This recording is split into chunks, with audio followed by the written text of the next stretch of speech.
계명 마지막 10번째, 내 이웃의 집을 탐내지 말지니라 하는 그런 말씀이지요. 하나님은 오늘 우리가 이 땅에 사는 날 동안 우리에게 필요한 모든 것들을 하나님이 결정하시고 우리의 필요를 따라 공급을 하십니다. 그것은 내가 원한다고 해서 되어지는 것도 아니고 내가 얻고 싶다고 해서 얻어지는 것도 아니죠. 하나님이 주셔야만 얻을 수 있고 하나님이 역사하셔야만 이룰 수 있는 것들이죠.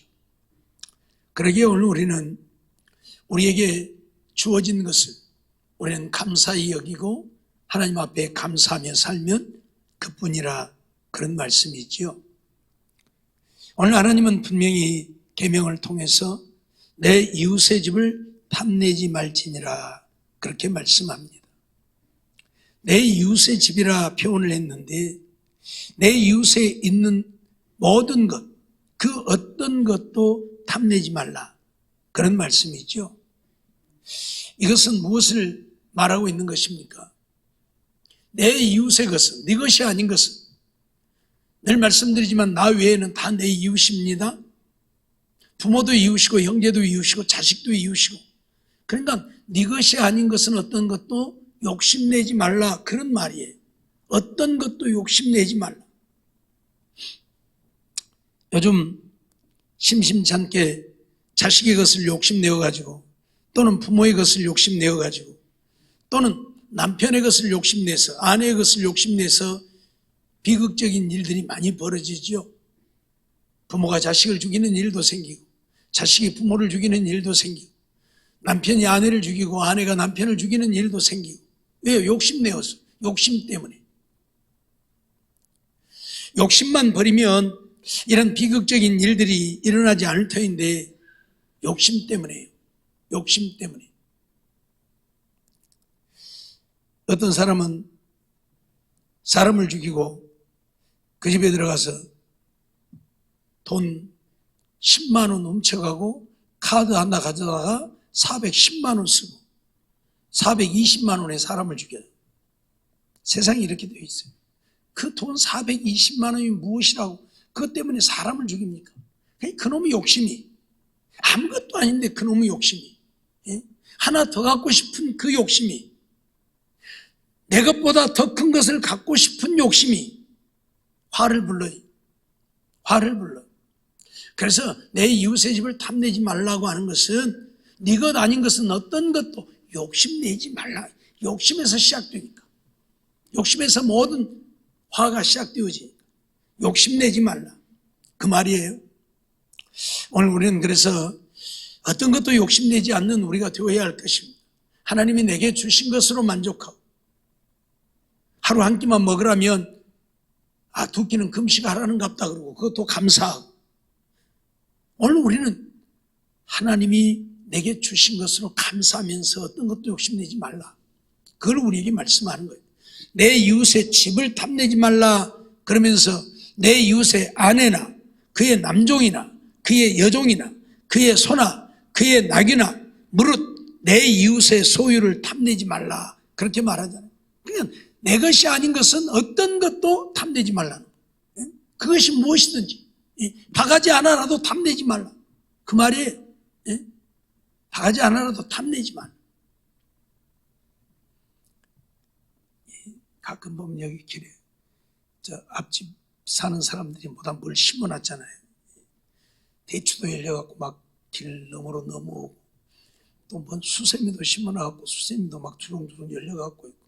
근데 가끔 보면 길을 지나가는 사람들이 가만히 보고 한 번씩 따갖고 가요. 가만히 보면 막 대추도 그냥 막 따갖고 주변에 담아갖고 가고. 욕심 나는 거예요. 길거리에 나와 있으니까. 내 것 아니면 그냥 떨어져 있어도 놔두면 되는데. 그러죠.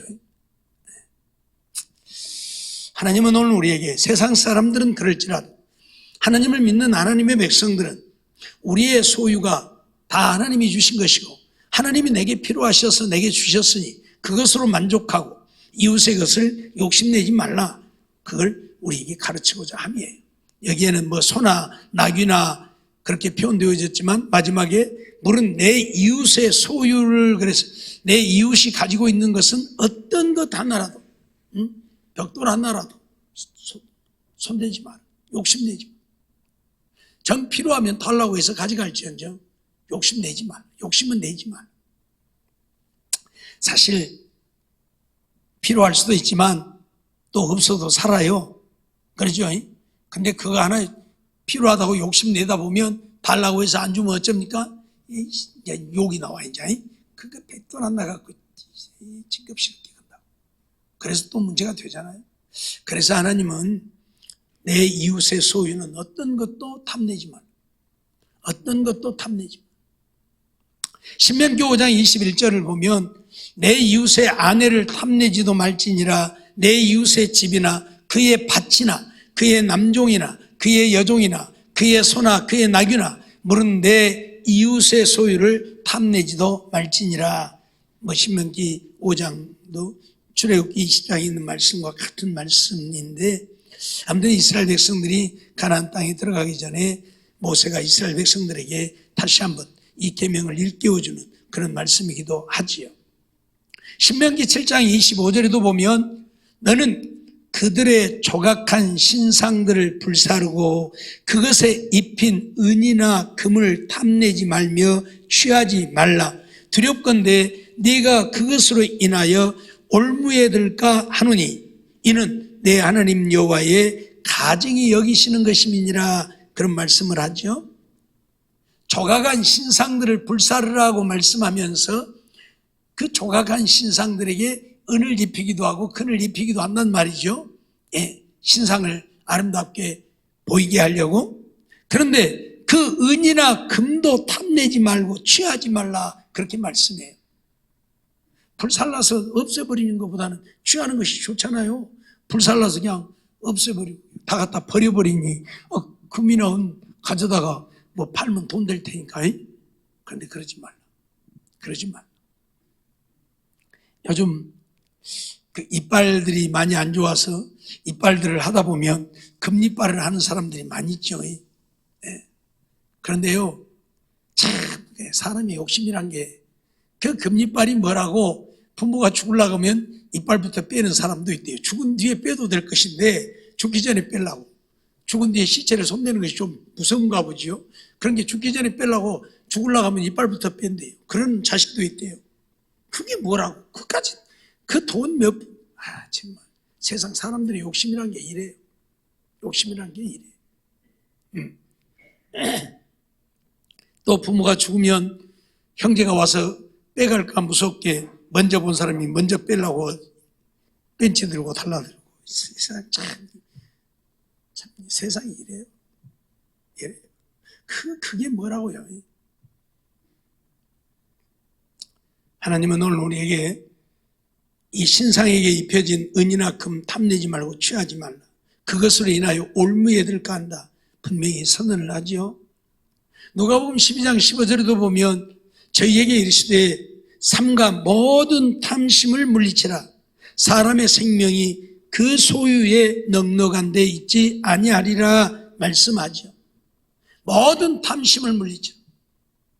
사람의 생명이 소유에 넉넉한 데 있지 않다. 그러죠? 제가 우리 학생들에게도 그런 얘기를 했습니다만, 돈 많은 사람이 안 죽고 오래 살 것 같으면 돈 많은 사람은 안 죽고 오래 살겠지. 근데 아무리 돈 많은 돈병철이 아들이라도 돈 갖고 생명을 단 1분도 더 어떻게 못하잖아요. 못하잖아요. 소유에 넉넉한 데 생명이 있지 않아. 특별히 오늘 우리가 구원을 얻게 되어진 것은 돈 갖고 얻게 된 건 아니잖아요. 우리 학생들한테 그런 얘기를 했지만 한 1억씩이나 갖고 오면 내가 구원해 준다고 한다면 예수 믿을 사람 하나도 없다. 오늘 우리도 그럴 거고 여기 있는 사람들도 한 1억 갖고 와라 그러면 내가 구원해 준다고 하면, 여러분 1억 내고 어디 구원 받을 사람 손 들어봐요. 나는 1억이라도 내고 구원 받을 돈이 있다는 사람 손 들어봐요. 없어요? 그럼 다 지옥 가겠네. 손 들어봐요. 1억 있어서 얼른 내고 구원 받을 사람. 없어요? 네? 1억이 아니라 1,000만 원만 내고 구원받으라 해도 아마 교회 올 사람 몇 없을 거예요. 예수 믿고 나 구원받고 천국 가는다고 1,000만 원 들고 올 사람 몇 없을 거예요. 1,000만 원만 내고 구원받으라. 그런데 하나님은 오늘 우리에게 10원짜리 하나 요구하지 아니하시고 예수를 믿기만 하면 구원을 얻을 수 있게 하셨으니 이것이 하나님의 사랑이고 하나님의 은혜라는 거예요. 어떤 사람들은 아니 나 교회 다니면서 돈 내고 있는데 맨날 그런 사람들이 그건 내가 이제 하나님의 은혜에 감사해서 내는 것이고 내가 하나님의 백성이 되고 보니까 그래서 11조도 내고 감사해서 감사의물도 내고 뭐 내는 것이고 그것은 하나님이 그건 내면 구원해 준다고는 안 했잖아요. 생명이 그 소유에 넉넉한 데 있지 아니야. 그러기에 탐심을 물리치라. 돈만이 있어서 구원을 얻을 것 같으면 돈 있는 부자들은 다 구원을 얻겠지만 돈 없는 우리 같은 가난뱅이들 이런 사람들은 구원 얻을 수가 없겠죠. 그래서 하나님은 분명히 선언합니다. 생명이 그 소유에 넉넉한 데 있는 것 아니다. 그러니 탐심을 물리치라. 제발 욕심내지 말라. 마가복음 4장 19절 말씀도 보면 세상의 염려와 재리의 유혹과 기타 욕심이 들어와 말씀을 막아 결실치 못하게 되는 자요 라고 말씀을 하죠. 가시떨기에 뿌리운 자에 대한 이야기를 지금 하고 있는데 가시떨기에 뿌리웠다는 것은 세상의 염려, 재리의 유혹, 기타 욕심이 들어와서 말씀을 막아 결실하지 못하게 한다. 하나님의 말씀을 막아버리는 것이 뭐다? 세상의 재물이다 그 말이에요. 세상의 재물이다 그 말이에요. 그래서 재리의 유혹이 또 욕심이 우리 속에 들어오면 그것 때문에 하나님의 말씀을 받지 못한다. 우리는 부자 청년을 통해서 그걸 배우잖아요. 예수님께 와서 선생이여 내가 어떻게 하여야 구원을 얻으리까 물었지요. 그래서 계명을 지키라고 말씀하니까 이것은 내가 어려서부터 다 지켰나이다. 그러니까 예수님이 내게 한 가지 부족한 것이 있다. 내 소유를 팔아 가난한 자들에게 주고 그리고 와서 나를 쫓으라 하니까 이 사람이 부자인 거로 근심하며 떠나갔다. 근심하며 떠나갔다. 이 소유를 버리지 못한다. 소유에 넉넉한데 생명이 있지 아니하고 예수님을 믿고 예수님의 말씀에 순종하여 사는데 생명이 있는 것인데 그래서 그거 다 팔아버리고 나를 따르라고 하니까 그거 버리지 못하겠다 그 말. 욕심 때문에 결국 생명을 잃게 되는, 물질 때문에 생명을 잃게 되는 부자 청년의 모습을 우리는 보는 거예요. 그래서 예수님이 하신 말씀이 뭐예요? 부자가 하나님 나라에 들어가는 것이 나귀가 바늘기로 들어가는 것보다 어렵다. 사랑하는 성도 여러분, 오늘 우리는 세상의 욕심이 우리로 하여금 하나님의 말씀에 순종하여 살지 못하게 한다는 사실을 잊어버리지 말아야 한다 그 말이에요. 세상 욕심이 우리를 하나님의 말씀을 받아들이지도 못하게 하고 하나님의 말씀에 순종하여 살지도 못하게 하고 세상 욕심 때문에 그래서 망해가는 거예요. 세상 욕심 때문에. 교회를 나오는 자들이 하나님의 말씀을 듣고 하나님을 믿어 구원을 얻고자 나오면 얼마나 좋겠습니까? 그런데 그런 것이 아니라 세상권 육신의 것을 바라고 교회를 나오다 보니까 복받으라 복받으라 그러면 할렐루야 아멘하고 좋아하고 은혜 받았다 하는데 하나님의 말씀을 바르게 전하면 재미도 없고 은혜도 없고 그러고 떠나간다 그 말이에요. 떠나간다 그 말이에요. 왜? 세상 욕심 때문에. 세상 욕심 때문에. 다 버리고라도 구원을 얻을 수 있으면 그렇게 해야 되는데 그게 쉽지 않아요.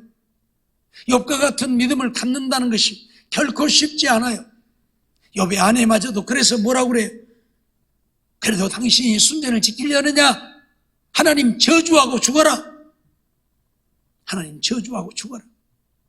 이게 세상 사람들이 하나님을 믿노라지만 세상적이고 육신적인 것을 버리지 못하면 결국 하나님까지 저주할 수밖에 없는 이것이 믿노라는 자들의 모습이라고 욥의 아내를 통해서 우리에게 가르치고 있고 경고하고 있는 거예요.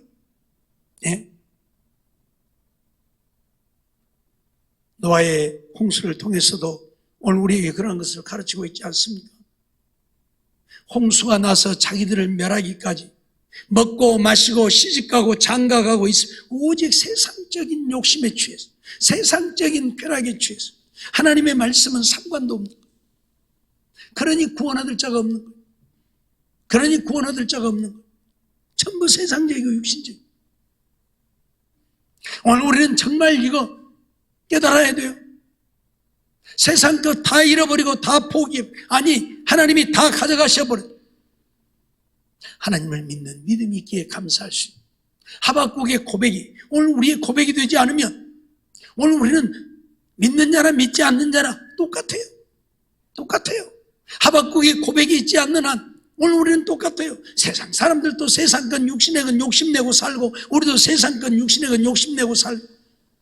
그래서 주여 아무것도 없네요, 먹을 것도 없네요 하고 하나님을 향해 불평하고 원망한다면 세상 사람하고 다른 게 뭐냐 그 말. 아무것도 없어도 나를 구원해 주신 하나님이 계시고 내가 오늘 죽어도 내가 하나님 나라에 가게 되어졌으니 하나님 감사합니다 해야 그게 믿음의 사람이지. 그게 믿음의 사람. 육신적이고 세상적인 먹고 살기 위한 것들은 차고 넘치게 준비하고 또 준비하고 모으고 또 모으면서 하나님을 향해서는 오늘 우리의 믿음을 보이지 못한다면 그게 믿음의 사람이라고 말할 수 있느냐 그 말. 예? 세상 욕심으로 가득 차서 하나님 앞에는 인색할 대로 인색하고 그러면서 무슨 믿음이라고 말하느냐 그 말.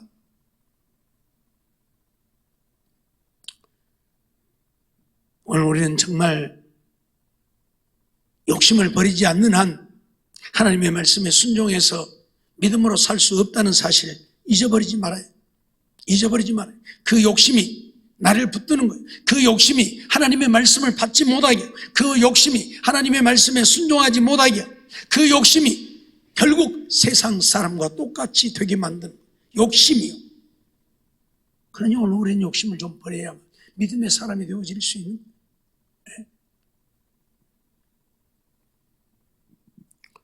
에베소서 2장 3절 말씀 보면 전에는 우리도 다 그 가운데서 우리 육체의 욕심을 따라 지내며 육체와 마음에 원하는 것을 하여 다른 이들과 같이 본질상 진노의 자녀이었더니 그렇게 선언하고 있죠.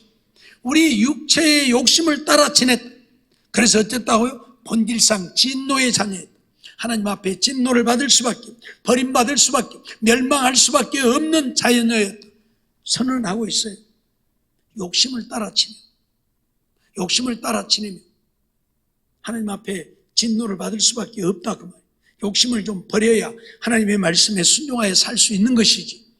욕심을 못 버리니까 오늘 우리는 하나님의 말씀에 순종하여 살지 못한, 하나님을 알지 못했을 때는 다 육체의 욕심을 따라 지내고 육체와 마음이 원하는 것을 행하여 다른 이들과 같이 본질상 진노의 자녀로 살았다. 근데 이제 하나님을 믿는 하나님의 자녀가 되었잖아요. 그럼 이제 육체의 욕심을 따라 살면 안 되지요. 육체의 욕심을 따라 삶으로 본질상 진노의 자녀가 되어졌으니까 이제는 이 욕심을 버려야 하나님의 자녀인 것이지. 버리지 못하면 여전히 진노의 자녀일 수밖에 없는 거죠. 야고보서 1장 15절 말씀을 보면 욕심이 잉태한 즉 죄를 낳고 죄가 장성한 즉 사망을 낳느니라 말씀하죠. 욕심이 잉태하면 뭘 낳아요? 엄마가 잉태하면 뭘 낳아요? 자식을 낳죠. 그렇지. 욕심이 잉태하면 뭘 낳아요? 사망을 낳아요. 사망을. 욕심이 잉태하면 죄를 낳고 죄가 장성하면 사망을 낳고. 그러니까 결국 욕심은 사망을 낳는 거예요. 그런데도 우리는 욕심을 버리지 않는, 욕심을 버리지 않는. 똑같이 나눠줘도 저것이 더 큰데 그거 좀 작으면 어쩌고 좀 크면 어쩝니까? 그거 조금 큰 거 가지고 남의 떡이 커 보이더라고. 실질적으로 달아보면 똑같고 어쩌면 내 것이 더 클란가도 뭐야. 그래서 우리가 떡 군 것이 밥 군 것만 못하다 그런 말도 하잖아요. 떡을 구웠는데 밥을 굽는 것만 뭐 밥은 구울 수 있는 게 아니잖아요. 그런데도 잘못 되어진다 그 말이요. 바꾸면 잘못되어진다 그 말이에요. 그런데도 사람들은 그 욕심을 내. 그 욕심이 결국은 사망을 낳게 되는데 욕심을 낸다 그 말이에요. 오직하면 주님 이런 말씀을 하겠습니까? 욕심 좀 버리고 살라고. 욕심 좀 버리고 살라고. 우리는 여호수아 7장 20절로 22절을 통해서 그러한 말씀을 보게 되죠. 아간이 여호수아에게 대답하여 가로되 참으로 나는 이스라엘 하나님 여호와께 범죄하여 여차에 행하였나이다. 내가 노력한 물건 중에 신할산의 아름다운 외투 한 벌과 은 200세겔과 50세겔 중에 금덩이 하나를 보고 탐내어 취하였나이다. 보소서 이제 그 물건들은 내 장막 가운데 땅속에 감추었는데 은은 그 밑에 있나이다. 이에 여호수아가 사자를 보내매 그의 장막에 달려가 본즉 물건이 그의 장막 안에 감추었는데 은은 그 밑에 있는지라 그렇게 말씀을 하지요. 하나님께서는 여리고성을 점령할 때에 그 여리고성은 너희가 점령한 것이 아니고 너희가 무너뜨린 것이 아니고 하나님이 그 성을 무너뜨려 그 성을 점령하게 했으니 그 안에 있는 전리품은 이만한 것 하나도 너희들이 취하지 말라고 하나님이 명하셨습니다. 다 하나님께 바쳐라. 너희 것이 아니다. 그런데도 그놈의 욕심이 그래서 아간은 외투 한 벌, 은 200세겔, 금덩이 50세겔 중에 금덩이 하나 가져다가 자기 장막에 모르게 감춰놨어. 사람은 다 숨길 수 있었겠죠. 사람은 속일 수 있었기 때문에 누구도 아는 자가 없었죠. 그런데 누구는 보고 계셨어요? 하나님은 보고 계셨다. 그래서 아이성 싸움에 패하게 하셨고 여호수아가 어찌하여 아이성 싸움에 패하게 하셨나이까 우리를 죽이려 하시나이까 하는 그때에 하나님이 명령을 거역한 자가 있다고 말씀하고 그래서 제비를 뽑았더니 아간이 걸려서 아간아 네가 무슨 죄를 지었느냐 고백해라 했더니 지금 이 고백을 한 거 아닙니까? 외투 한 벌과 200세겔 중에 은 50세겔 중에 금덩이 하나 갖다가 내 장막 밑에 감춰놨다. 그 욕심이 어떤 일이 벌어지게 만들었습니다. 온 가족을 멸하는 참담한 일이 벌어지게 되어지지 않았습니다. 여호수아 7장 25절 26절 보면 여호수아가 가로되 네가 어찌하여 우리를 괴롭게 하였느냐 여호와께서 오늘날 너를 괴롭게 하시리라 하니 온 이스라엘이 그를 돌로 치고 그것들도 돌로 치고 불사르고 그 위에 돌 무더기를 크게 쌓았더니 오늘날까지 있더라. 여호와께서 그 극렬한 분노를 그치시 그러므로 그곳 이름을 오늘날까지 아골골짜기라 부르더라 말씀하고 있죠. 아골골짜기는 참 좋은 골짜기였습니다. 항상 물이 흐르고 물이 끊이지 않는 그래서 농사하기 좋은 골짜기였는데 이때부터 아골골짜기는 저주의 골짜기가 되어져 버립니다. 그래서 아골골짜기 하면 저주의 골짜기. 왜? 아간이 온 가족들과 함께 죽음을 당한 골짜기. 하나님의 저주를 받아서 죽음을 당한 골짜기가 뭐예요? 뭐 때문에? 욕심 때문에. 그 욕심 때문에. 외투 한 벌이 욕심나고 금덩이, 은덩이가 욕심나서 그거 훔쳐다 감췄다가 온 가족이 멸망을 당해버린 사건을 우리에게 말씀하고 있어요. 그런데도 인생들은 그 욕심을 못 버려. 있어도 살고 없어도 사는데. 사도행전 5장 3절로 5절 말씀 보면 베드로가 가로되 아나니아야 어찌하여 사단이 내 마음에 가득하여 네가 성령을 속이고 땅값 얼마를 감추었느냐. 땅이 그대로 있을 때에는 내 땅이 아니며 판 후에도 내 임의로 할 수가 없더냐. 어찌하여 이 일을 내 마음에 두었느냐. 사람에게 거짓말한 것이 아니요 하나님께로다. 아나니아가 이 말을 듣고 엎드러져 혼이 떠나니 이 일을 듣는 사람이 다 크게 두려워하더라. 아나니아와 삽비라가 얼마나 좋은 일을 했습니까? 요셉이라고 하는 바나바라고도 하고 요셉이라고 하는 자가 자기 재산을 팔아서 사도들 앞에 갖다 놓고 그때의 모든 헐벗고 굶주린 사람들이 와서 함께 나누며 먹고 살기를 원했습니다. 주님의 사랑으로요. 그걸 보고 칭찬받는 것을 보고 아나니아도 자기 아내 삽비라와 의논해서 자기의 소유를 팔았습니다. 밭을 팔아가지고 얼마를 감춘 거예요. 그놈의 욕심이. 팔고 나니까 욕심이 생긴 거예요. 그래서 다 바치기 못하고 우리도 먹고 살아야 되지 않겠어? 여보, 우리 조금만 감추고 조금만 갖다 드리게. 그래요 우리도 먹고 살아야 해요. 틀렸습니까? 옳은 거잖아요. 그런데 그 욕심이 어떤 결과를 불러왔습니다. 사도들 앞에 갖다 놓으니까 베드로가 내 땅판 값이 이것이냐? 예, 이것뿐이에요. 네가 어찌하여 하나님의 성령을 속이고 거짓말을 하느냐? 그 말을 듣는 순간에 아나니아가 죽고 말았다는 이야기. 하나님의 저주를 받아 죽고 말았습니다. 그 뒤에 삽비라가 그 사실을 알지 못하고 기분이 쭉 이제 가면 칭찬을 받겠지. 우리 땅 팔아서 바쳤으니까 사람들이 우리를 보면서 칭찬을 하겠지. 그리고 왔는데 베드로가 삽비라에게 너희 땅 반 값이 이것뿐이냐? 삽비라 역시 예, 이것뿐이에요. 너희가 어찌하여 공모하여 하나님을 속이느냐?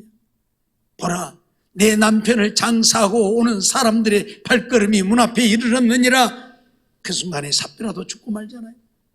두 부부가 자기 땅 팔아서 하나님께 드리고도 저주받아버린 사건을 오늘 우리는 잊지 말아야 한다 그 말이에요. 그 욕심이 그것이 무엇이라고 팔았으면 하나님께 드리기로 하고 팔았으면 드리면 되는데 아까워서 일부를 떼어놓고 일부를 드렸다가 저주받아버린 이 사건을 우리는 잊어버리지 말아야 한다 그 말이에요.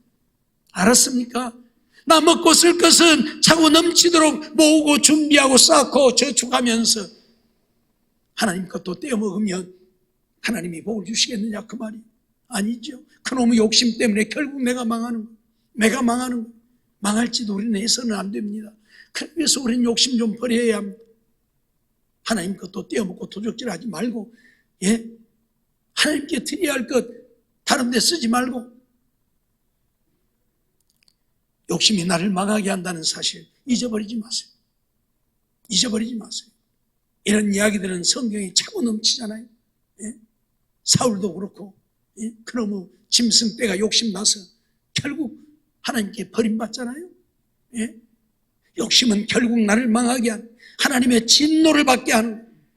그래, 욕심 부리지 말라 그 말. 욕심 좀 내려놓고 살으라 그 말이. 제발 좀 욕심 좀 내려놓고 살라. 사랑하는 성도 여러분, 내 이웃의 소유를 탐내지 말라고 하는 것은 욕심내지 말라. 네 것 아닌 것은 어떤 것도 숟가락 하나도 욕심내지 말라는 거예요. 예? 벽돌 하나도 달려있는 감 하나도 욕심내지 말라는 거예요. 말라는 거예요. 길거리에 있는 거야, 주인 없는 거야 상관이 없겠죠. 주인이 없으니까. 그러나 주인이 있다면 그건 욕심내지 말라 그 말이에요. 사랑하는 성도 여러분, 우리 주님이 오늘 우리에게 하시는 말씀의 의미를 우리는 알아야 합니다. 왜 이런 말씀을 하고 있습니까? 앞에서 말씀드렸던 것처럼 생명이 소유에 넉넉한 데 있지 않기 때문에, 오히려 소유가 넉넉하다 보면 그것 때문에 하나님을 섬기는 일이 방해되어지고 걸림이 되어지고, 그러기 때문에 세상 것 욕심내지 말고 하나님만 바라보고 의지하고 하나님이 주시는 대로 감사하면서, 바울 사도가 말씀하고 있는 것처럼 먹을 것과 입을 것이 있은즉 족한 줄 알고 그렇게 사는 우리들이 되어서 하나님을 기쁘시게 하고 하나님의 영광 나타내고 하나님 주시는 은혜를 누리며 사는 우리 모두의 삶이 되어지기를 주의 이름으로 축원합니다.